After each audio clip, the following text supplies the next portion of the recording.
С возобновлением прямых чартерных перелетов из России Мексика стала одним из туристических хитов. К сожалению, в январе-феврале почти на любом мексиканском курорте бывает достаточно ветрено, и в некоторые дни пляжи могут оказаться закрытыми из-за сильных волн. Традиционно можно порекомендовать зимний отдых в Канкуне. В январе-феврале температура воздуха там держится на уровне плюс 26-28 градусов, вода прогревается до 25 градусов. Поскольку часть пляжей этого курорта находится за естественным волнорезом, островом Женщин, купаться можно спокойно даже в относительно ветреную погоду.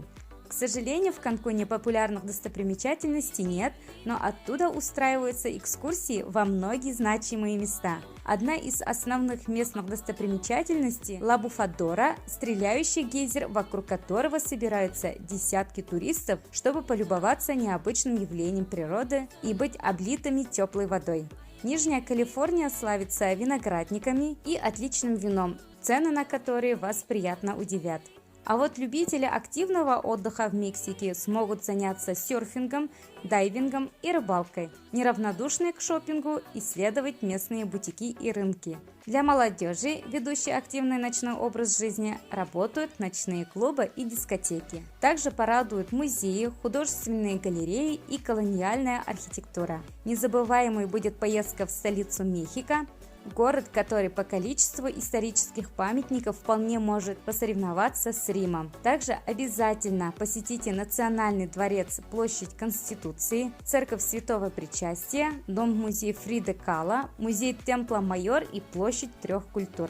Не менее увлекательно поездки к древним поселениям, пирамида Майя в Теотукане, Чичен-Ица и других местах. Такие поездки займут целый день, но полученные впечатления того стоят. К тому же в Мексике большое количество национальных парков и заповедников, которые можно посещать вместе с детьми. Какую одежду взять с собой в Мексику? Если ваше путешествие затрагивает столицу Мексики, Мехико, учтите одну важную особенность. Город расположен в высокогорье на высоте более 2200 метров.